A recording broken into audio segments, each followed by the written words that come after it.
సూరమ్మకి తన కొడుకు రఘు అంటే ఎంతో ఇష్టం. తన కొడుకుని ఎంతో గారాబంగా పెంచుతుంది. రఘు ఎంతో కష్టపడి చదువుకొని ఒక మంచి ఉద్యోగాన్ని సంపాదిస్తాడు. చక్కగా ఉద్యోగం చేసుకుంటూ బాగా డబ్బులు సంపాదిస్తూ ఉంటాడు. అలా ఆ ఇంట్లో ఏ లోటు లేకుండా తల్లి కొడుకులిద్దరూ ఆనందంగా తమ జీవితాన్ని గడుపుతూ ఉంటారు. ఏంటమ్మా, ఇంకా నిద్రపోతున్నావు? ఎప్పుడూ త్వరగా లేచి అన్ని పనులు చేసుకునేదానివి. ఆరోగ్యమేమైనా బాగోలేదా? అవునురా, ఒంట్లో అస్సలు బాగోలేదు. చాలా అలసటగా ఉంది. ఈ చలికాలం వస్తే అంతే. ఏ పని సరిగ్గా చేసుకోలేను. మా ఆడవారి పనులంతా నీటితో ముడిపడుంటాయి. ఈ చలికాలంలో ఆ నీటిని ముట్టుకోవాలంటే ఎంత కష్టంగా ఉంటుందో తెలుసా? అందుకే నీకోసం ఒక పని మనిషిని మాట్లాడతానని చెప్పాను. కాని నువ్వేం అవసరం లేదన్నావు. ఇప్పుడే నీకోసం ఒక మంచి పని మనిషిని మాట్లాడతాను. అయ్యో, అదేం వద్దురా. ఈ మధ్యకాలంలో మనుషులని నమ్మడానికి లేదు. ఎవరు ఎలా ఉంటారో ఎవరికి తెలుసు? అది కూడా నిజమే. సరే, ఓ 2 రోజులు నువ్వెలాంటి పనులు పెట్టుకోకమ్మా. నేనే అన్ని పనులు చేస్తాను. ఏం పనులు చేస్తావురా నువ్వు? అయినా నీకు పనిచేయడం వచ్చా? అన్ని పనులు నాకెలా వస్తాయి చెప్పు. అందుకే ఇప్పుడే నీకోసం ఒక మంచి వాషింగ్ మిషన్ కొంటాను. బట్టలు వాషింగ్ మిషన్లో వేస్తాను. ఇంటిని ఏదో రకంగా శుభ్రం చేస్తానులే. ఇక వంట విషయానికొస్తే నాకు ఆ పనులు కూడా రావు. కాబట్టి ఏ స్విగ్గీలోనో జొమాటోలోనో ఆర్డర్ పెట్టుకుంటాను. ఇలా ఓ 2 రోజులు హాయిగా గడిపేయచ్చు. పర్వాలేదే, మంచి ప్లానే వేశావు.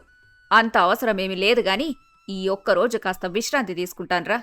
రేపటి నుండి ఏదో ఒక రకంగా నేనే అన్ని పనులు చేసుకుంటాను. మనకున్న ఆరోగ్యాలు అంతంత మాత్రమే. ఇలాంటి సమయాల్లో బయటి నుండి ఆహారం కొనుక్కొని తినడం ఎంత అవసరమా? అన్నట్టు నీకాఫీస్కి టైం అవుతుంది కదా, ముందు త్వరగా బయలుదేరు. అలా సూరమ్మ చెప్పడంతో రఘు ఆఫీస్కి బయలుదేరతాడు. రఘుకి ఒక స్నేహితుడుండేవాడు. అతని పేరు నవీన్. రఘు మరియు నవీన్ చిన్నప్పటినుంచి మంచి స్నేహితులు. అలాగే పక్కపక్క ఇండ్లలో ఉంటారు. నవీన్ తల్లి పేరు ప్రమీల. అలా రఘు మరియు నవీన్ ఆఫీస్కి వెళ్ళగానే ప్రమీల సూరమ్మ వద్దకు వస్తుంది. ఏంటి సూరమ్మా, నిద్రపోతున్నావా? ఇవాళ ఏకాదశి కదా, నువ్వేకాదశికి సంబంధించి పూజ చేసుకోలేదా? కుదర్లేదు ప్రమీల. చూడు, చలికి ఎలా వణికిపోతున్నాను. అసలు ఈ చలికాలంలో పనులు చేయడం నాకు కాస్త కష్టంగానే ఉంది. అందుకే ఈ నెల ఏకాదశి పూజ చేయలేకపోయాను. ఈ నెల ఏకాదశి పూజ చేయలేదు. పోయిన నెల సంకష్టహర చతుర్థి కూడా ఇలాగో చేయలేదు. అప్పుడు కూడా కాస్త నీరసంగా ఉందన్నావు. ఏదేమైనా నీకు వయసు బాగా పెరిగిపోయింది. అందుకే వయసులో ఇలా పనులు చేసుకోలేకపోతున్నావు. ఎందుకు కాదు చెప్పు? అప్పుడెప్పుడో పుట్టాను మరి. ఇప్పటిదాకా ఇదిగో ఇలా జీవితాన్ని నెట్టుకొస్తున్నాను. ఆయన పోయిన తర్వాత చాలా కష్టపడి పని చేసేదాన్ని. అలా కష్టపడి పనిచేసే నా కొడుకుని ఇంతవరకు చదివించుకున్నా. ఆ రోజులు దలుచుకుంటే కాస్త బాధగా ఉంటుంది ప్రమీల. వద్దొద్దు, అవన్నీ తలుచుకోకులే. చూడు, నీకు ఎలాగో వయసైపోయింది. అన్ని పనులు చేసుకునే స్థితిలో నువ్వు లేవు. ఇంకా ఎన్ని నెలలని ఇలాగే ఉంటావు చెప్పు? నువ్వు రెస్ట్ తీసుకోవా? మన ఆడవాళ్లకి రెస్ట్ ఎలా దొరుకుతుంది చెప్పు? ఎందుకు దొరకదు సూరమ్మా? నీ ఒక్కగానొక్క కొడుక్కి పెళ్లి చెయ్యి. అప్పుడు మీ ఇంటికి కోడలొస్తుంది.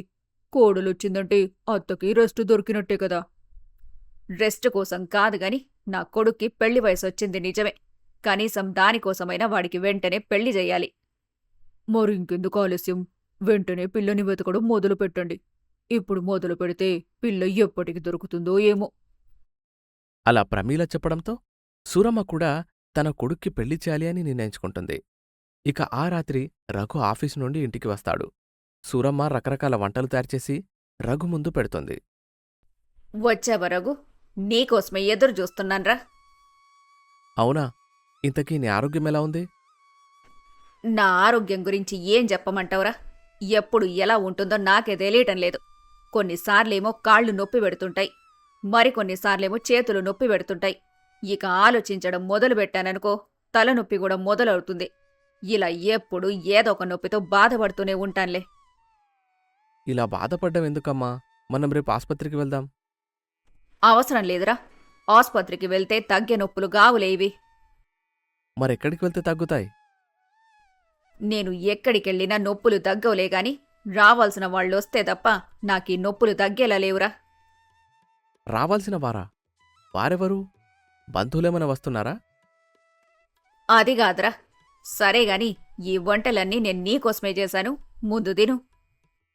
అంటూ సూరమ్మ తాను తయారుచేసిన ఆహార పదార్థాలను రఘుకి వడ్డిస్తుంది. అయ్యయ్యో, ఈ సాంబార్లో ఉప్పు లేదు. అబ్బా, ఈ పచ్చళ్ళలో ఉప్పే ఎక్కువైంది. అన్నమేంటి సరిగ్గా ఉడకలేదు? ఇవాళ వంట చేసింది నువ్వేనా అమ్మా? నేను కాకుండా మరెవరు చేస్తారా? అన్నీ నేనే చేశాను. చూసావా, ఒకప్పుడు నేను చేసే వంటలకి తెగ పొగిడేవాడివి, లొట్టలేసుకుంటూ మరీ తినేవాడివి. ఇంతకంటే గొప్ప వంట ఇంకోటి లేదు అని అనేవాడివి. ఇప్పుడు నా వంటలు నీకు నచ్చడం లేదు గదా? అయ్యో, సారీ అమ్మా. నేను నిన్ను బాధ పెట్టినట్టున్నాను. నిజంగా ఈరోజు వంటలు అంతగా ఏమీ బాగోలేవు. నీకు ఆరోగ్యం బాగోలేదు కదా, అందుకే ఇలా చేసి ఉంటావు. నిజమే గాని ఇంకా ఎన్ని రోజులని ఇలా వంట వండని చెప్పు. అందుకే నా మాట వినరా. విని? అదే, నా మాట విని పెళ్లి చేసుకోరా. అలా సూరమ్మ అనగానే రఘు ఒక్కసారిగా షాక్ అవుతాడు. నో! ఏం మాట్లాడుతున్నావు అమ్మా నువ్వు అసలు? అసలిలా అంటావని నేను అనుకోలేదు. ఏ తల్లైనా తన కొడుకు బావుండాలని కోరుకుంటుంది, కానీ నువ్విలా చేస్తావని నేను అస్సలు అనుకోలేదు. ఒరేయ్ ఒరేయ్, ఏంట్రా ఈ సినిమా డైలాగులు? నేనేమన్నానింతకీ? పెళ్లి చేసుకోమనే గదా చెప్పాను. అదేదో సముద్రంలోకి దూకమని అనలేదుగా. సముద్రంలోకి దూకమన్నా నేను పెద్దగా ఫీల్ అయ్యేవాణ్ణి కాదు. నువ్వు నన్ను పెళ్లి చేసుకోమని అన్నావు. అలా రఘు మాట్లాడుతూ ఏడుపు మొదలు పెడతాడు. అరే, వీడేంటి ఇలా ఏడుస్తున్నాడు? చూడమ్మా, ఇన్నేళ్లు నువ్వు నన్ను ఎంతో బాగా చూసుకున్నావు, కానిప్పుడు నేను నీకు బరువైపోయినట్టున్నాను. అందుకే నన్ను వదిలించుకోవడానికి ఇలా పెళ్లి చేసుకోమంటున్నావు. దయచేసి మరొకసారి పెళ్లి చేసుకోమని నాతో చెప్పకమ్మా. నన్ను హాయిగా బ్రతుకునివ్వు. అలా రఘు ఏడుస్తూ తన గదిలోకి వెళ్ళిపోతాడు. వీడేంటి ఇంతగా ఓరక్షణ చేస్తున్నాడు? వీణ్ణి పెళ్లే గదా చేసుకోమన్నా, ఏదో ఆడపిల్లలా ఏడ్చి వెళ్ళిపోయాడు. వెంటనే ఈ విషయాన్ని నా స్నేహితురాలితో చెప్పాలి. అలా సూరమ్మ మరుసటి రోజు ప్రమీలతో జరిగిందంతా చెప్తుంది. ఏంటి, మీ వాడు కూడా ఏడ్చాడా? అంటే నీ కొడుకు నవీన్ కూడా ఏడ్చాడా ప్రమిళ? అవును, మొన్నొక రోజు పెళ్లి చేసుకోమని చెప్పాను. అంతే, నాకు పెళ్లి చెయ్యొద్దంటూ సోఫా కిందికి వెళ్ళి దాక్కున్నాడు. సరే చెయ్యన్రా బాబు అని అనేంతవరకు వినలేదు. ఏంటి వీళ్ళు ఇలా తయారయ్యారు? పెళ్లికి అసలు వీళ్ళు ఎందుకు భయపడుతున్నట్టు ప్రమిళ? ఏమో, నాకు మాత్రం ఏం తెలుసు సూరమ్మ. అయినా వీళ్ళని అస్సలు విడిచిపెట్టకూడదు. వాళ్ళు వద్దు అంటే మాత్రం మనం పెళ్లి చేయకుండా ఉంటామా? మనం అమ్మాయిలను వెతుకుతూ ఉందాం. బలవంతంగా అయినా వీళ్ళని పెళ్లి చూపులకు లాక్కొని వెళ్దాం. బర్రెలకు గొర్రెలకు తాడు కట్టి మేతకు తీసుకుని వెళ్ళినట్టు వీళ్ల మెడకి కూడా ఒక తాడు కట్టి పెళ్లి చూపులకి తీసుకుని వెళ్దాంలే. ఎలా పెళ్లి చేసుకోరో అది కూడా చూద్దాము. అలా ప్రమీల మరియు సూరమ్మ ఇద్దరూ తమ కొడుకులకు బలవంతంగానే పెళ్లి చేయాలి అని నిర్ణయించుకుంటారు. మరోవైపు రఘు మరియు నవీన్ ఇద్దరూ ఇలా మాట్లాడుకుంటూ ఉంటారు. ఒరేయ్, నాకు చాలా భయంగా ఉందిరా. భయంతో జ్వరం కూడా వచ్చేసింది. నాకేం చాలా అర్థం కావడం లేదు. కొన్ని రోజులేటైనా పారిపోతాను. ఎందుకురా ఇంత భయపడిపోతున్నావు? అప్పేమైనా చేసావా? బెట్టింగ్లో డబ్బులేమైనా పోయాయా? అయ్యో, అది కాదురా. మరేం చేసావు? ఎందుకిలా భయపడిపోతున్నావు? ఏం చెప్పమంటావురా? మా అమ్మ నిన్న రాత్రి పెళ్లి చేసుకోమని నాతో చెప్పింది. అంతే, అప్పటి నుండి జ్వరం పట్టుకుంది. కొన్ని రోజులు నేను ఎటైనా పారిపోతాను. ఏంటి, మీ అమ్మ కూడా చెప్పిందా? మా అమ్మ కూడా మొన్నోసారి ఇలాగే పెళ్లి చేసుకోమని చెప్పింది. అంతే, ఎంత భయపడిపోయాననుకున్నావు? పెళ్ళన్న మాట వింటేనే భయం వేస్తుంది. ఏమోరా, ఇంటికి వెళ్లాలంటేనే భయంగా ఉంది. పోనీ ఎటైనా పారిపోదామా? అయినా పారిపోతే వీళ్ళు మనల్ని వదులుతారా? మా అమ్మ అయితే వదలబొమ్మాలి వదల అంటూ నేనెక్కడికి వెళ్తే అక్కడికి వచ్చి నన్ను కొట్టి మరీ ఇంటికి లాక్కెళ్తుంది. మా అమ్మ కూడా అంతే, మసూదలా తయారవుతుంది. అలా రఘు మరియు నవీన్ బాధపడుతూ భయపడుతూనే ఇంటికి వెళ్తారు. అమ్మా, ఏంటమ్మా ఏదో కోపంగా ఉన్నట్టున్నావు? ఊర్లో ఉన్న పిల్లలందరూ హాయిగా పెళ్లి చేసుకుని సుఖంగా ఉంటున్నారా? వాళ్ళని చూస్తుంటే నాకెంత బాధగా ఉందో తెలుసా? అయ్యో, తప్పమ్మా. ఒకరి సుఖాన్ని చూసి అలా మనం బాధపడకూడదు. చాల్లేరా నీ మాటలు. పెళ్లి చేసుకుంటే నీ జీవితం మారిపోతుంది. నా మాట విను. మారిపోతుందేమో తెలీదు కాని తప్పకుండా మాడిపోతుందమ్మా. అసలు జీవితం రంగులమయంగా మారిపోవాలంటే ఏం చేయాలో నీకు తెలుసా? రోజు కొన్ని స్కెచ్ పెన్నులు అలాగే క్రేన్స్ తింటూ ఉండాలి. అబ్బబ్బా, నీ మాటలు వినలేకపోతున్నాన్రా. జీవితం రంగులమయంగా మారిపోవాలంటే ముందు పెళ్లి చేసుకోవాలి. పెళ్లి చేసుకుంటే జీవితం రంగులమయంగా మారుతుందో లేదో నాకు తెలియదు కానీ చుక్కలమయంగా మారిపోతుంది. అదే పట్టపగలు ప్రతిరోజు మనకు చుక్కలు కనబడతాయన్నమాట. ఏంట్రా ఇలా మాట్లాడుతున్నావు?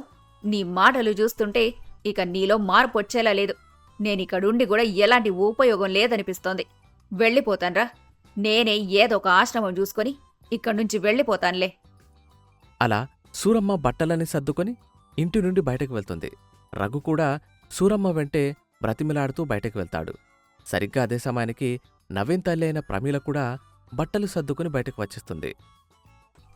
వచ్చావా సూరమ్మా? వీళ్ళు మన మాట వినేలా లేరు. మనమంటే వీళ్ళకి బొత్తిగా మర్యాద కూడా లేనట్టుంది. ఇక మనం ఇంట్లో ఉండి ఏం లాభం లేదు. పోదాం, మనం లేచిపోదాం. చిచి, ఈ సీరియళ్ళు సినిమాలు చూసి ఇలా మాట్లాడడం అలవాటైపోయింది. పోద సూరమ్మ, మనం వెళ్ళిపోదాం. ఏంటి మీరు ఇలా తయారయ్యారు? మీరిద్దరూ మాట్లాడుకుని మమ్మల్ని ఇలా హింసిస్తున్నారన్నమాట. ఏంటి, మేము మిమ్మల్ని హింసిస్తున్నామా? సరే అయితే, మీరిద్దరే ఇంట్లో హాయిగా ఉండండ్రా. హింసించే మేము మీకు దూరంగా వెళ్ళిపోతాంలే. అలా సూరమ్మ మరియు ప్రమీల ఇద్దరూ వెళ్ళిపోతూ ఉంటారు. రఘు మరియు నవీన్ ఇద్దరూ వెళ్ళి వారి కాళ్లపై పడతారు. ఏం మాట్లాడుతున్నావమ్మా నువ్వు అసలు? నువ్వు బయటకెళ్ళి ఎలా ఉండగలవు చెప్పు? నీ ఆరోగ్యం అసలే బాలేదు. బయట నువ్వు అసలెక్కడ ఉండలేవు. అవునమ్మా, మీరు వెళ్ళిపోతే మేం ఎలా ఉండగలం? ఏదో కోపంలో ఒక మాట అన్నాను. దానికిలా వెళ్ళిపోతే ఎలా చెప్పండి? అయితే ఇక్కడే ఉండి మీ చేత ఇంకో 4-5 మాటలు పడి అప్పుడు వెళ్ళాలంటారా? అమ్మా, జరిగిందేదో జరిగిపోయింది. ఇక ఎప్పుడు ఇలా అస్సలు బిహేవ్ చేయను. పదమ్మా, ఇంటికెళ్దాం. ఆంటీ ఎలాగో ఇంటికెళ్ళిపోతున్నారు. నువ్వు కూడా నాతో పాటు ఇంటికొచ్చి. రఘు మరియు నవీన్ కాళ్లమీద పడ్డంతో సూరమ్మ మరియు ప్రమీల ఇద్దరూ శాంతిస్తారు. అలా ఇద్దరూ తమ తమ ఇండ్లకు వెళ్ళిపోతారు. మరుసటి రోజు సూరమ్మ ఉదయాన్నే నిద్రలేచి చక్కగా తయారవుతూ ఉంటుంది. ఈ పట్టు చీర నాకు ఎంతో బాగుంది. ఈ రంగు అసలు నాకు సరిపోదని అనుకున్నాను గాని ఈ రంగులోనే నేను చాలా అందంగా కనిపిస్తున్నా. ఇంతకీ ఈ నెక్లెస్ వేసుకోనా లేకపోతే ఇదేసుకోనా? పెద్ద సమస్య వచ్చి పడిందే. సమస్య? ఏంటా సమస్య? ఏం జరిగిందమ్మా? ఒరేయ్, నాకిది అర్థం కావట్లేదురా. ఏ నెక్లెస్ వేసుకుంటే బాగుంటాను? ఇదా లేకపోతే ఇదా? నువ్వు ఎలా అనే బావుంటావమ్మా. నీకు తెలియనట్టుంది, ఈ మధ్య నీకు బయట ఫ్యాన్ ఫాలోయింగ్ బాగా పెరిగిపోయింది తెలుసా? తెలుసులేరా. అయితే నేను ఈ నెక్లెస్ వేసుకుంటానులే. సరే కాని అమ్మా, ఇంతలా ఎందుకు రెడీ అవుతున్నావు? ఇంకెందుకురా, ఇవాళ మనము పెళ్లి చూపులకెళ్లబోతున్నాం గదా. సూరమ్మ ఆ మాట చెప్పగానే రఘు ఒక్కసారిగా కుప్పకూలిపోతాడు. ఒరేయ్, ఏమైందిరా మళ్ళీ నీకు? ఎందుకలా పడిపోయావు? ఏంటమ్మా నువ్వు అంటుంది? పెళ్లి చూపులా? ఇంత త్వరగా పెళ్లి చూపులు ఏర్పాటు చేయాల్సిన అవసరం ఏమొచ్చిందమ్మా? నిన్ననే గదరా నేను ఏం చెబితే అలా వింటానన్నావు. అందుకే నేను వెంటనే పెళ్లి చూపులకి ఏర్పాటు చేశాను. మరీ ఇంత వెంటనే ఏర్పాటు చేయాలా? ఓ 6 నెలలు ఆగొచ్చు కదా? అయ్యో, 6 నెలలు ఏం సరిపోతాయిరా బుజ్జికన్నా. ఒక పని చేస్తాన్రా, 6 ఏళ్ళు ఆగుతాను. ఓకేనా? సరేనమ్మా. సరే అంట సరే. బుద్ధి లేకపోతే సరే. వెళ్ళి ముందు తయారైరా. అలా సూరమ్మ చెప్పడంతో రఘు ఏమి చేయలేక తన గదిలోకి వెళ్తాడు. నేరుగా బాత్రూంలోకి వెళ్తాడు. ఎంతసేపైనా బాత్రూంలోనే కూర్చుని బాధపడుతూ ఉంటాడు. ఇదేంది, వీడింకా గది నుంచి బయటికి రాలేదు? ఇంతకి వీడు లోపల ఏం చేస్తున్నట్టు? అంటూ సూరమ్మ బయట నుండి తలుపు కొట్టడం మొదలుపెడుతుంది. ఒరేయ్, గంట ముందు ఎళ్ళెవరా లోపలికి? ఇంకా బయటకు రాలేదు. ఏం చేస్తున్నావురా లోపల? అమ్మో, అమ్మొచ్చేసింది. తలుపులు కూడా తట్టేస్తుంది. ఏం చేయాలరా బాబు ఇప్పుడు? అంటే అమ్మా, అది బాత్రూంలో టైల్స్కి బాగా మరకలు పడ్డాయి. అస్సలు చూడలేకపోతున్నాను. అందుకే యాసిడ్ వేసి కడుగుతున్నాను. ఒరేయ్, నీకేమైనా పిచ్చి పట్టిందా? ఇది బాత్రూం గడిగే సమయమా? త్వరగా స్నానం చేసి బయటికి రా ముందు. మన పరిసరాలు శుభ్రంగా ఉంచుకోవాలని నువ్వే కదమ్మా ఎప్పుడు చెప్తుంటావు. అందుకే ఇలా శుభ్రం చేస్తున్నాను. అయిపోయిందిలే, ఇప్పుడిక స్నానం మొదలు పెడతాను. అలా రఘు సూరమ్మతో చెప్తాడు. సూరమ్మ మరి కాసేపు వెయిట్ చేస్తుంది. ఎంతసేపటికి రఘు బాత్రూం నుండి బయటకు రాకపోవడంతో సూరమ్మ మళ్ళీ వెళ్ళి తలుపు తట్టడం మొదలుపెడుతుంది. ఒరేయ్, నీ స్నానం ఈరోజు అయితుందా లేదా? అమ్మా, ఒంటికి సబ్బు రాసుకుని వ్యాయామం చేస్తే ఆరోగ్యం బాగా మెరుగుపడుతుందని యూట్యూబ్లో చూశాను. ఇదిగో ఆ పని చేస్తున్నాను. సబ్బు రాసుకొని వ్యాయామమేంట్రా? నీకేమైనా బుద్ధుందా అసలు? ఇలా తయారయ్యావేంట్రా నువ్వు? ఇదిగో ఒక్క 10 నిమిషాల సమయం ఇస్తున్నా. నువ్వు గనక అప్పటికి బయటికి రాలేదంటే నేను బ్యాగ్ తీసుకొని ఆశ్రమానికి వెళ్ళిపోతాను. ఇక తర్వాత నీ ఇష్టంరా. అలా చెప్పి సూరమ్మ అక్కడ్నుంచి వెళ్ళిపోతుంది. ఏం చేసిన అమ్మాయి వాళ్ళ వదిలేలా లేదు. స్నానం చేసుకుని బయటకు వెళ్లడమే మంచిది అంటూ రఘు స్నానం చేసుకుని చక్కగా తయారై గది నుండి బయటకు వస్తాడు. ఇవాళ నువ్వు చాలా అందంగా ఉన్నావురా. నాదిష్టే దగిలేలా ఉంది. అమ్మో, అవునా? ఎవరైనా అందంగా ఉన్నారంటే మురిసిపోతారు. నువ్వేంట్రా ఇలా అమ్మో అంటున్నావు? కొంపదీసి నేను గనక అమ్మాయికి నచ్చానంటే ఇక అంతే, నా జీవితం అయిపోయినట్టే ఇక చాలేగాని పద ముందు వెళ్దాం. అంటూ సూరమ్మ, రఘు ఇద్దరూ తమ ఇంటి నుండి బయటకు వస్తూ ఉంటారు. ఇంతలో ఒక ఎలుక అటు నుండి ఇటు వెళ్తుంది. అయ్యయ్యో, ఎలుక! మనమిక బయటకు వెళ్ళకూడదమ్మా. ఏరా, ఏమంటున్నావు? ఎందుకెళ్ళకూడదు? నువ్వు చూడ్లేదా? ఇప్పుడే మన కళ్ళ ముందు నుండి ఒక నల్ల ఎలుక వెళ్ళింది. ఇలాంటి సమయంలో గనక మనం బయటకెళ్ళామంటే ఇక అంతే సంగతులు. నల్ల ఎలుక కనబడితే ఏమైందిరా? ఏమీ కాదు. పద వెళ్దాము. ఇది నేను అస్సలు ఒప్పుకోను. నల్లపిల్లి కనిపిస్తే మాత్రం పెద్ద గొడవ చేస్తారు. అలా జరిగిపోతుంది, ఇలా జరిగిపోతుంది అంటూ ఏవేవో మాటలు చెప్తారు. ఇప్పుడు నల్ల ఎలుకలు కనిపిస్తే మాత్రం ఏమీ కాదా? అంటే పిల్లికొక న్యాయం, ఎలుకకొక న్యాయమా? నేను అస్సలు ఒప్పుకోను. ఇప్పుడే టీవీ25 వాళ్లతో డిబేట్ పెట్టాల్సిందే. అసలేమైందిరా నీకు ఈరోజు? ఉదయం లేచినప్పటినుంచి చాలా విచిత్రంగా ప్రవర్తిస్తున్నావు. ఎప్పుడో ఉదయం వెళ్లాల్సిన వాళ్ళం. ఇప్పుడు మధ్యాహ్నం అవుతుంది. ఇంకా బయలుదేరలేదు. ఇక నువ్వు అతి చేయకుండా ముందు పద. అలా సూరమ్మ రఘుని బలవంతంగా ఇంట్లో నుండి బయటకు లాక్కుని వస్తుంది. ఇంటి బయట ప్రమీల తన కొడుకైన నవీన్తో కలిసి ఎదురుచూస్తూ ఉంటుంది. ఏంటి ఇంత ఆలస్యమైంది? మీకోసం చాలా సమయం నుండి ఇక్కడే ఎదురు చూస్తున్నాం. అంత వీడి వల్లే ఆలస్యమైంది ప్రమిళ. సరేలే, ఇప్పుడు పద వెళ్దాము. అలా సూరమ్మ మరియు ప్రమీల తమ కొడుకుల్ని తీసుకుని పెళ్లి చూపులకు వెళ్తారు. కనకయ్య సూరమ్మని మరియు ప్రమీలమ్మని ఇంట్లోకి ఆహ్వానిస్తాడు. నమస్కారం అమ్మా, మీకోసం ఎదురుచూస్తున్నాము అంటూ కనకయ్య సూరమ్మతో అలాగే ప్రమీలమ్మతో మాట్లాడుతూ ఉంటాడు. మరోవైపు నవీన్ మరియు రఘు ఇలా మాట్లాడుకుంటూ ఉంటారు. ఒరేయ్, నన్నేం చేయమంటావురా? వద్దు వద్దు అన్నా వినకుండా మా అమ్మ నన్ను ఇక్కడికి లాక్కొనిచ్చింది. నాక్కూడా విషయం అర్థమవుతోంది. ఓ పంచేరా, కాస్త పిచ్చి పట్టినట్టు బిహేవ్ చేయి. వాళ్లే ఈ సంబంధం మాకొద్దని ముఖం మీదే చెప్పేస్తారు. మంచి ఐడియా ఇచ్చావురా. అలా రఘు మరియు నవీన్ మాట్లాడుకుంటూ ఉంటారు. అలా అందరూ సోఫాపై కూర్చుంటారు. ఎప్పుడో ఉదయమే వస్తామని చెప్పారు, కాని ఇంత ఆలస్యమైందేంటమ్మా? ఏంటి ఆలస్యమైందని క్వశ్చన్లు వేస్తున్నారు? మాకు బయట వేరే పనులు లేవని అనుకుంటున్నారా? ఎంత ధైర్యం ఉంటే మీరిలా మాట్లాడగలరు? ఇప్పుడే ఇలా మాట్లాడుతున్నారంటే ఇంకా పెళ్ళాక ఎలా మాట్లాడతారు? అమ్మా, పద వెళ్దాం.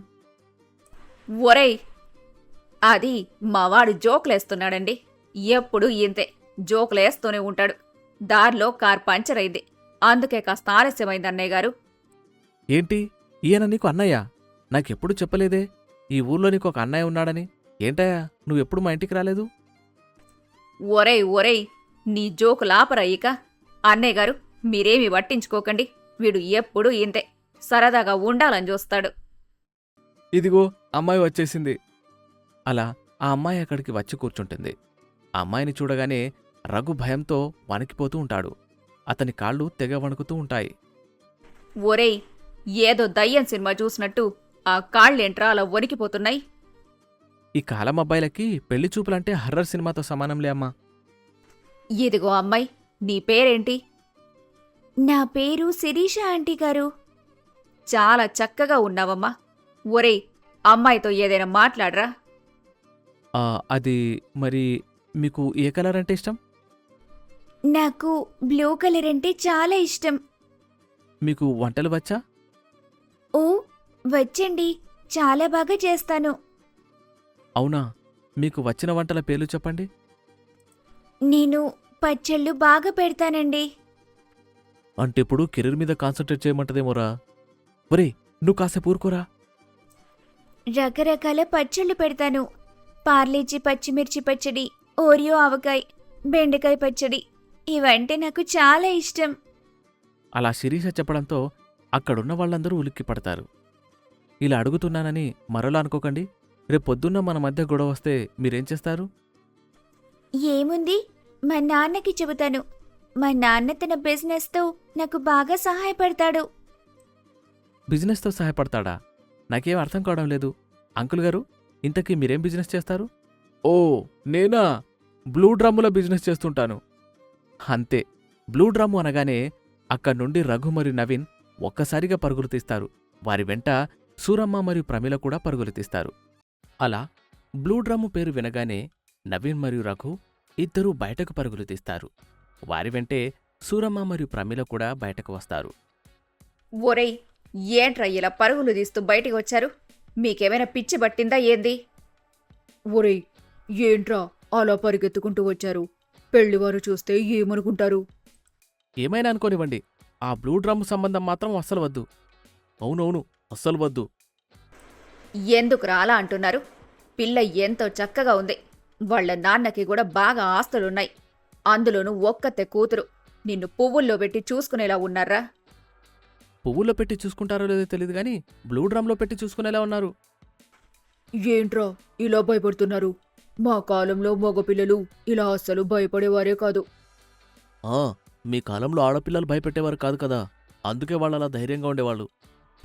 మా కాలంలో ఆడపిల్లలు పెళ్లి చూపులంటే చాలు ఎంతో భయపడిపోయేవాళ్ళు. ఈ కాలంలో మీరు భయపడుతున్నారు. ఏంటో ఈ కర్మ. అమ్మా, నేనైతే అమ్మాయిని అస్సలు పెళ్లి చేసుకోను. వాళ్ళ బ్లూ డ్రమ్లో బిజినెస్ చూస్తుంటే నాకు భయంగా ఉంది. నాకు ఈ పెళ్లి వద్దమ్మా. సరేరా, ఇంతలా బాధపడుతున్నావు కాబట్టి వద్దులే. అయినా నువ్వలా బాధపడితే నేను నిన్ను చూడగలనా చెప్పు? అమ్మా, నువ్వు దేవతవమ్మా. ఇంత త్వరగా నా బాధను అర్థం చేసుకుంటావని అస్సలు అనుకోలేదు. చాలా థ్యాంక్స్ అమ్మా. నీలో ఇంత త్వరగా మార్పు వస్తుందని నేను అస్సలు అనుకోలేదు. ఏంట్రా ఇంతలా పొగడేస్తున్నావు? మరి పొగడక ఏం చేయమంటావమ్మా? నువ్వు తీసుకున్న నిర్ణయం అంతా బాగుంది. మరి పెళ్లి చేయనని నువ్వేగా అన్నావు, అందుకే నేనింత ఆనందంగా ఉన్నాను. ఒరేయ్, నేను నీకు పెళ్లి ఎప్పటికి చేయనని అనలేదురా. జస్ట్ ఈ పిల్ల సంబంధం వద్దని అన్నానంతే. ఏదో ఇంతలా భయపడుతున్నావు కాబట్టి ఈ సంబంధం కాకుండా మరొక సంబంధాన్ని వెతుకుదామని అనుకున్నాను. నువ్వేమో ఏకంగా పెళ్లిని రద్దు చేశానని అనుకుంటున్నావు. అంత సీన్ లేదులే గాని నువ్వు పెళ్లి చేసుకొని తీరాల్సిందే. అలా సూరమ్మ చెప్పడంతో రఘు బాధపడిపోతూ ఉంటాడు. అలా వారంతా ఇంటికి వెళ్తారు. సూరమ్మ ఇంకో సంబంధాన్ని వెతకడం మొదలుపెడుతుంది. మరుసటి రోజు రఘు ఇంట్లో కూర్చొని వర్క్ చేసుకుంటూ ఉంటాడు. అబ్బా, ఈ మేనేజర్ పెట్టే స్ట్రెస్కి జండుబాం రాసుకుంటే సరిపోదు. ఈ జండుబాం తినేయాలి. అప్పటిదాకా ఈ తలనొప్పి తగ్గేలా లేదు అంటూ రఘు వర్కులో బాగా బిజీగా ఉంటాడు. సరిగ్గా అప్పుడే సూరమ్మ రఘు వద్దకొస్తుంది. ఒరేయ్, ఏంట్రా నువ్వింకా తయారవలేదా? తయారవ్వాలా? ఎందుకు తయారవ్వాలి? ఎందుకేంట్రా? ఇవాళ మనం మరొక పెళ్లి సంబంధాన్ని చూడ్డానికి వెళ్తున్నాం. లే, ముందు వెళ్ళి తొందరగా తయారైరా. ఏంటి, మళ్ళీ పెళ్లి సంబంధమా? ఇది నువ్వు ముందే చెప్పాలి కదమ్మా. చూడు, నేనొక వర్క్లో ఉన్నాను. అప్పటినుండి మా మేనేజర్ నన్ను చంపేస్తున్నాడు. ఇప్పుడు నేను అర్జెంటుగా వర్క్ కంప్లీట్ చేయాలి, లేకపోతే అంతే సంగతులు. సరేరా అయితే, నువ్వా వర్క్ ఏదో చేసుకో. నేను నా బట్టలన్నీ సర్దుకొని ఆశ్రమానికి ఇప్పుడే వెళ్ళిపోతాను. అయ్యో, అలా అంటావేంటమ్మా? నిజంగా నాకు చాలా వర్కుంది. ఇదిగో, అప్పటినుండి మేనేజర్ నన్ను విసిగిస్తూ ఉన్నాడు. అలా రఘు సూరమ్మతో మాట్లాడుతూ ఉంటాడు. సరిగ్గా అప్పుడే రఘు మేనేజర్ అతనికి వీడియో కాల్ చేస్తాడు. ఏంటయా నువ్వసలు ఇంకా వర్క్ ఎందుకు కంప్లీట్ చేయలేదు? సారీ సార్, నాకు కాస్త టైం ఇవ్వండి, త్వరగా కంప్లీట్ చేస్తాను. ఇంకా ఎంత టైం కావాలయ్యా నీకు? వీడేనా నీ మేనేజరు? వీడేనారా ఇప్పటిదాకా నిన్ను విసిగించి చంపింది? ఎరా అబ్బాయి, ఎందుకురా నా కొడుకునలా విసిగిస్తున్నావు నువ్వు? అయ్యో అమ్మా, ఏం మాట్లాడుతున్నావు నువ్వసలు? నువ్వూరుకో. ఏంటి, నేను నిన్ను విసిగించి చంపుతున్నానా? అయ్యో లేదు సార్, నేను మీ గురించి మాట్లాడడం లేదు. నేను నా పాత కంపెనీ మేనేజర్ గురించి మాట్లాడుతున్నాను. మీరు దేవుడు సార్. ఓరేయ్, మొన్ననే గదరా మా మేనేజరు ఒక పెద్ద రక్త పిశాచన్నావు. మరి ఇవాళేమో దేవుడంటున్నావేంటి? అమ్మా అమ్మా, నువ్వూరుకో. పొయ్యి మీదేదో పెట్టినట్టున్నావు. వెళ్ళు, దాని సంగతేందో చూడు. చూస్తాన్లే గాని వీడు నువ్వు చెప్పినంత అసహ్యంగా ఏమీ లేడురా. అష్టవంకర్లున్న భిక్షగాడిలా ఉంటాడని చెప్పావు. వీడు అష్టవంకర్లున్నవాళ్లే లేడుగా. ఓ 2-3 వంకర్లైతే ఉన్నాయిలే. అయ్యో అమ్మా, కాసేపూరుకో. ఏంటి రఘు, ఇంట్లో నా గురించి ఏం చెప్పావు? ఈవిడ ఎందుకిలా మాట్లాడుతోంది? ఇదంతా నిజమేనా? అవును సార్. ఎచ్చి, లేదు సార్, లేదు. సరే గాని ఇదిగో అబ్బాయి, నీకొక విషయం చెప్పాలి. ఇవాళ మా వాడికి హాలిడే కావాలి. ఇచ్చావంటే మేము పెళ్లి సంబంధం చూడ్డానికెళ్తాం. అస్సలు కుదరదు, ఇవాళ చాలా వర్క్ ఉంది. ఉంటే మాత్రం ఆ వర్క్ ఏదో నువ్వు చేసుకోవచ్చుగా. ఈ కొద్దిపాటి సహాయం చేశావంటే మా వాడొక ఇంటివాడవుతాడయ్యా. ఇంటివాడవుతాడేమో కానీ ఆఫీస్ వాడవ్వలేడు. ఆఫీసులో ఒకడిగా ఉండాలంటే వర్క్ చేయక తప్పదు. చాలేవయ్యా, అప్పటి నుంచి మెల్లగా అడుగుతుంటే పెద్ద పోజు కొడుతున్నావు. ఒక హాలిడే ఇస్తే ఏం మారిపోతుందో. ఇదిగో, నువ్వు గనక హాలిడే ఇవ్వలేదనుకో, ఆ ఏం జరుగుతుంది? నీ పెళ్ళం నిన్ను వదిలేస్తుంది చెప్తున్నా. నీ ఉద్యోగం కూడా పోతుంది, నీ జుట్టు రాలిపోతుంది, నీ పళ్ళు కూడా ఊడిపోతాయి. నిజంగా నీ కష్టవంకర్లొస్తాయి. అలా సూరమ్మ తిడుతూ ఉంటుంది. ఆ తిట్లు భరించలేక మేనేజర్ ఇలా అంటాడు. చాలు, ఇక నేనిది భరించలేను. వెళ్ళిపోరా, వెళ్ళిపో. ఒక్కరోజు కాదు, 2 రోజులు లీవ్ తీసుకో. ఈ తిట్ల దండకాన్ని నేనిక వినలేను. నేనిప్పుడే మూసినదికెళ్ళి ఆ నీటితో నా చెవి కడుక్కోవాలి. అలా మేనేజర్ లీవ్ ఇచ్చేస్తాడు. సూరమ్మ తన కొడుకుతో ఇలా అంటుంది. చూసావా, నా టాలెంట్తో నేను ఎలా హాలిడే వచ్చేలా చేశానో నీకు? వెళ్ళి తయారైరా. ఈలోగా నేను ప్రేమీలని అలాగే నవీన్ని కూడా తయారవ్వమని చెప్పేసొస్తాను. అలా సూరమ్మ చెప్పడంతో రఘు బాధపడుతూ తయారవుతాడు. ఇక సూరమ్మ, రఘు, ప్రమీల మరియు నవీన్ అందరూ కలిసి మరొక ఇంటికి వెళ్తారు. రండి రండి, మీకోసమే ఎదురు చూస్తున్నాం. కాస్త ఆలస్యమైంది, ఏమీ అనుకోకండి. అయ్యో, ఇందులో అనుకోవడానికేముందమ్మా? ఈ మధ్య బాగా ట్రాఫిక్ ఎక్కువైంది కదా, అందుకే ఆలస్యమై ఉండొచ్చు. సరేగాని వెంటనే అమ్మాయిలని పిలిపించండి అన్నయ్య గారు. అమ్మాయిలా? అమ్మాయి మాత్రమే కదమ్మా, 2 అమ్మాయిల్ని ఒకేసారి చూడమంటావా ఏంటి? ఈయనకు 2 కూతుర్లు. ఈరోజు 2 కూతుర్లకి పెళ్లి చూపులు. ఇవాళ రఘుకి మాత్రమే కాదు, నవీన్కి కూడా పెళ్లి చూపులే. ఏంటమ్మా, ఏం మాట్లాడుతున్నావు అసలు? ఈ విషయం నాకు ముందే ఎందుకు చెప్పలేదు? చెప్తే మాత్రం రఘుతో వస్తావా ఏంటి? ఎటైనా పారిపోయి ఉండేవాడు. అందుకే చెప్పకుండా ఇలా తీసుకుని వచ్చాను. మాట్లాడింది చాలు కాని ముందు అమ్మాయిలను చూడండి. అలా కొంతసేపటికి గంగా, యమున అనే 2 అమ్మాయిలు వచ్చి సిగ్గుపడుతూ హాల్లో కూర్చుంటారు. అమ్మో, వీళ్ళని చూస్తుంటేనే భయంగుందిరా. నాక్కూడా భయంగానే ఉంది. మా అమ్మాయిలు చాలా మంచివాళ్ళు. ఇంత మంచివాళ్ళని మీరెక్కడో చూసి ఉండరు. అలా సైలెంట్గా కూర్చుంటారేంటి అబ్బాయిలు? ఏదో ఒకటి మాట్లాడండి. అది మరి మీ పేరేంటండి? నా పేరు గంగా. నేను సినిమాలు బాగా చూస్తాను. మీరు కూడా సినిమాలు చూస్తారా? హా అండి, సినిమాలు మాత్రమే కాదు, వెబ్ సిరీస్, నెట్ఫ్లిక్స్ బాగా చూస్తుంటాను. మీకిష్టమైన సినిమా ఏంటో చెప్పండి. నాకొక డాక్యుమెంటరీ అంటే పిచ్చండి. ఎన్నిసార్లు చూశానో నాకే తెలీదు. దాని పేరు కరియన్ సైనైడ్. ఆ మాట వినగానే రఘు ఒక్కసారిగా ఆశ్చర్యపోతాడు. లోలోపల భయపడిపోతూ ఉంటాడు. అసలు ఎన్నిసార్లు చూశానో లెక్కే లేదు. అంత ఇష్టం నాకు ఆ డాక్యుమెంటరీ అంటే. ఆ సినిమా నేనెప్పుడు చూడలేదే. ఇంతకీ ఏం సినిమా అమ్మా అది? అలా సూరమ్మ అడగగానే గంగ ఒక్కసారిగా చంద్రముఖిలా మారిపోయి ఇలా చెప్తుంది. సినిమాలో పాపం ఒక హౌస్ వైఫ్ ఉంటుంది. ఎన్నో కష్టాలు పడుతూ ఉంటుంది. ఒకసారి అత్తతో గొడవ పడుతుంది. ఏముంది, కూరలో సైనైడ్ కలిపేస్తుంది. అది తిని అత్త చనిపోతుంది. పాపం ఆ హౌస్ వైఫ్కి మళ్ళీ ఎన్నో కష్టాలు మొదలవుతాయి. ఈసారి మామగారు తిట్టడంతో అతనికి కూడా కాఫీలో సైనైడ్ కలిపేస్తుంది. ఆ తర్వాత భర్తతో గొడవలవుతాయి. భర్తకి కూడా చేపల పులుసులో సైనైడ్ కలిపేస్తుంది. పాపం అలా అడ్డొచ్చిన వాళ్ళందర్నీ సైనైడ్ కలిపి పక్కకు తోసేస్తూ ఉంటుంది. అలా ఆవిడ ఎన్నో కష్టాలు పడుతూ తన జీవితాన్ని గడుపుతుందండి. అదే సినిమా స్టోరీ. దీనికి స్టోరీ ఇలా అర్థమైందా? ఆ స్టోరీ విన్న సూరమ్మకి కూడా భయం మొదలవుతుంది. అయిందా? బాగా అయిందా? పెళ్ళి అన్నావుగా, చూడు ఈ మధ్య అమ్మాయిలు ఇలాగే ఉన్నారు. సరే కాని మీ పేరేంటండి? నా పేరు యమున. నా 2వ కూతురు చాలా మంచిది. ఎప్పుడూ ఒక్క మాట కూడా ఎదురు మాట్లాడదు. కానీ అమావాస్య రోజు మాత్రం కాస్త వింతగా ప్రవర్తిస్తూ ఉంటుంది. అవునా? ఎప్పటి నుండండి? మొన్న ఈ మధ్య రిలీజ్ చేసుకోవడానికి శ్మశానంలోకి వెళ్ళింది. అప్పటినుంచి అమావాస్య వస్తే చాలు కాస్త విచిత్రంగా బిహేవ్ చేస్తూ ఉంటుంది. ఇవాళే అమావాస్య, మరింకా విచిత్రంగా ప్రవర్తించడం లేదేంటి? అలా అనగానే ఒక్కసారిగా హోరుగా గాలి వీస్తుంది. కిటికీలు టపటపా కొట్టుకుంటాయి. దీపాలు కూడా గాలికి ఆరిపోతాయి. ఒక్కసారిగా యమున గట్టిగా అరుస్తుంది. అరుపుకి అందరూ భయపడతారు. ఎవర్రా మీరంతా? ఎందుకొచ్చారా? పెళ్లి చూపులుందని మీ నాన్నగారు చెప్పారండి, అందుకే వచ్చాం. ఎవరికిరా పెళ్ళి? నాకా? నా ఆస్తి కాజేసి నన్ను చంపాలని చూసింది నువ్వే కదా? అంటూ యమిన ప్రమీల వైపు చూస్తుంది. నేనో? నేనేం చేశాను? నువ్వే చేశావు. కట్నం కింద నా ఆస్తిని కాచేశావు. నా భర్తకి మరొక పెళ్లి చేశావు. అది చూడలేక నేను ఆత్మహత్య చేసుకున్నాను. ఇన్నేళ్లకు నాకు నువ్వు దొరికావు. నిన్ను అస్సలు విడిచిపెట్టను. ఏంటండి ఆవిడ విచిత్రంగా మాట్లాడుతుంది? దాని మాటలు పట్టించుకోకండి బాబు. చెప్పాను కదా, అమావాస్య రోజు కాస్త విచిత్రంగా ప్రవర్తిస్తుందని. అమావాస్య ఘడియలు అయిపోగానే అంతా మామూలైపోతుంది. కాస్త కోఆపరేట్ చేయండి. ఏంటి కోఆపరేట్ చేయాలా? మీ అమ్మాయిని చూస్తుంటే నాకు భయంగా ఉంది. అలా ప్రమీల భయపడిపోతూ ఉంటుంది. ఇంతలో ఒక్కసారిగా యమున పైకి లేచి అందర్నీ కొడుతుంది. యమున నుండి తప్పించుకొని అందరూ పరుగులు తీస్తూ ఇంటి నుండి బయటకొచ్చేస్తారు. ఓయమ్మో, బ్రతికిపోయాన్రా బాబు.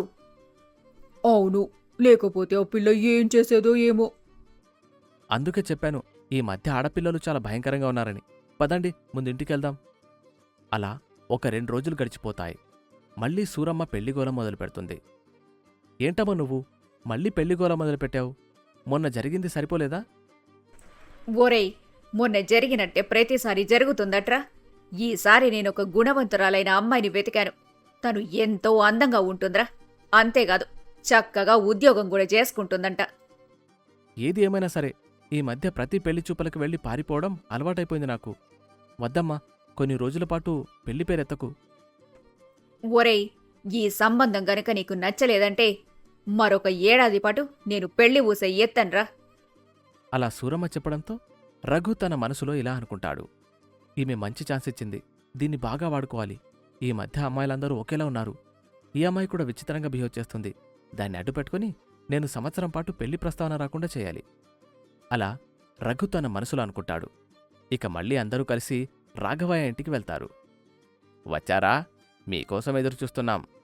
ఏంటో అందరూ ఒకే డైలాగ్ చెప్తారు. ఏంటి బాబూ, ఏదో అంటున్నావు? ఏం లేదులేండి. దుర్ముహూర్తం వచ్చేలోపై వెంటనే అమ్మాయిని పిలిపించండి. అలా సూరమ్మ చెప్పడంతో రాఘవయ్య తన కూతురైన రోజాని పిలుస్తాడు. రోజా ఎంతో పద్ధతిగా ఉంటుంది. అందరికీ టీ కాఫీలు అందిస్తుంది. అమ్మా, నాకెందుకో భయంగా ఉంది. ఈ అమ్మాయి ఎలా ప్రవర్తిస్తుందో ఏమో. ఓరేయ్, నువ్వేం భయపడకురా. ఇదిగో అమ్మాయి, నీ పేరేంటి? ఏం చేస్తుంటావు? నా పేరు రోజా అండి. నేనిక్కడికి దగ్గరలో ఉన్న ఒక ఇంటర్నేషనల్ స్కూల్లో టీచర్గా వర్క్ చేస్తున్నాను. 20 ఏళ్ల క్రితం నా భార్య చనిపోయింది. అప్పటి నుండి నేను నా కూతుర్ని ఎంతో జాగ్రత్తగా పెంచాను. రోజా చక్కగా చదువుకొని తన కాళ్లపై తను నిలబడింది. నేను మీకొక ముఖ్యమైన విషయం చెప్పాలి. నేను పెళ్లి తర్వాత కూడా ఉద్యోగం చేయాలని అనుకుంటున్నాను. ఇంటి పనులతో పాటు ఉద్యోగాన్ని కూడా చక్కగా చేసుకునే ఓపిక నాకుంది. అంతేకాదు, నేను నా స్నేహితులతో కలిసి ఒక ట్రస్ట్ కూడా నడుపుతున్నాను. అందులో అనాథలైన ఆడపిల్లలకు ఉచితంగా చదువు చెప్తాము. సెలవు రోజుల్లో నేను నా స్నేహితురాలితో కలిసి ఈ ట్రస్ట్ చూసుకుంటూ ఉంటాను. నా ట్రస్ట్ నిలబడ్డానికి, అలాగే నా ఉద్యోగానికి మీరు అడ్డు చెప్పకుండా ఉంటే నాకంతే చాలు. అలా రోజా ఎంతో బాగా మాట్లాడుతుంది. రోజా మాటలు రఘుకి ఎంతగానో నచ్చుతాయి. కాని రఘు లోలోపల భయపడిపోతూ ఉంటాడు. కార్యక్రమం బాగా జరిగింది. మేము ఇంటికి వెళ్ళి ఏదో ఒక విషయాన్ని మీకు కబురు చేస్తామన్నయ్య గారు. అలా సూరమ్మ రాఘవయ్యతో చెప్తుంది. ఈసారి అందరూ ఎంతో ఆనందంగా ఇంటికెళ్తారు. అమ్మాయి నాకు బాగా నచ్చింది. ఎంతో పద్ధతిగా ఉంది. ఈ కాలంలో ఇలాంటి అమ్మాయి కనిపించడం చాలా అరుదు. అందులోనూ తన సొంత కాళ్లపై తను నిలబడి ఏదో ఒక పని చేసుకుంటుంది. ఇంతకంటే ఏం కావాలి చెప్పు? అవునరా, నాక్కూడా అమ్మాయి చాలా మంచిదనిపిస్తుంది. ఏమో, నేను ఏదీ డిసైడ్ కాలేకపోతున్నాను. ఒకవైపు అంతా బాగానే ఉన్నా మరొక వైపు ఏదో భయంగా ఉంది. కొందరు అమ్మాయిలు ఇలాగే ఉంటారని విన్నాను. పెళ్లి చూపుల సమయంలో బాగానే ఉంటారు. తీరా పెళ్ళాక తమ అసలు రూపాన్ని బయటపెడతారు. అలాగే భయపెడతారు. ఇది కూడా నిజమే. నేను కూడా ఇలాంటివి చాలానే విన్నాను. ఇదిగో రఘు, ఈ మధ్యకాలంలో అబ్బాయిల భయానికి కారణముంది. నేను కాదు అనడం లేదు. కాని అందరూ ఒకేలా ఉంటారని అనుకోవడం మాత్రం మూర్ఖత్వం. ఈ అమ్మాయి మంచిదో కాదో నువ్వే తెలుసుకో.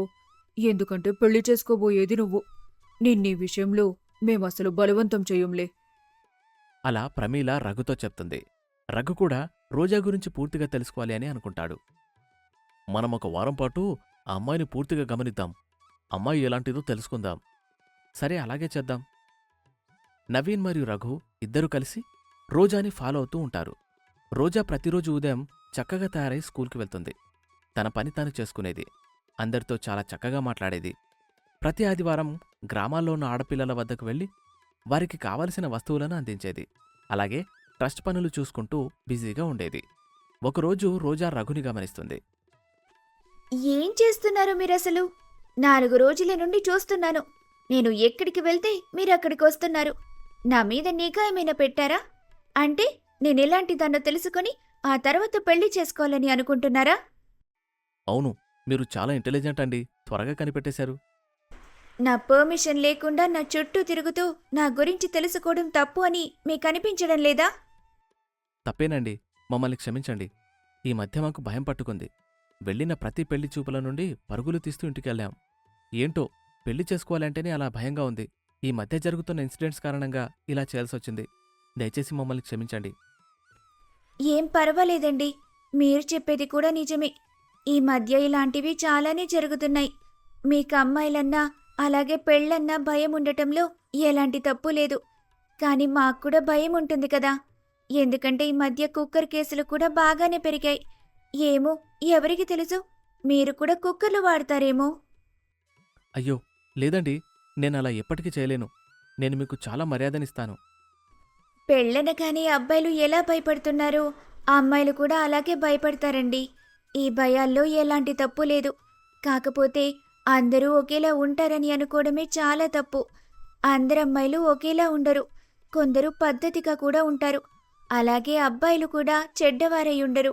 కొందరు మంచివారు కూడా ఉంటారు. చెడుని పక్కన పెట్టి మంచిని యాక్సెప్ట్ చేస్తూ ముందుకు వెళ్ళడమే జీవితమండి. అలా రఘు మరియు రోజా మంచి ఫ్రెండ్స్ అయిపోతారు. ఈ విషయం సూరమ్మకి తెలిసి సూరమ్మ ఎంతో ఆనందపడుతుంది. పోనీలేరా, ఇన్నేళ్లకు నీకు పెళ్లిపై ఇంట్రెస్ట్ వచ్చింది. నీ అంతట నువ్వే వచ్చి రోజాని పెళ్లి చేసుకుంటానని చెప్తున్నావు. ఇంతకంటే నాకేం కావాలి చెప్పు? వెంటనే రాఘవయ్య గారితో మాట్లాడి పెళ్లి పనులు మొదలు పెడతాంలే. అలా పెళ్లి పనులు మొదలవుతాయి. పెద్దవాళ్లందరూ కలిసి రఘుకి మరియు రోజాకి పెళ్లి చేస్తారు. చెడుని చూసి భయపడ్డంలో తప్పులేదు. కాని మంచిని కూడా చెడే అనుకుని దూరం పెట్టడం చాలా తప్పు.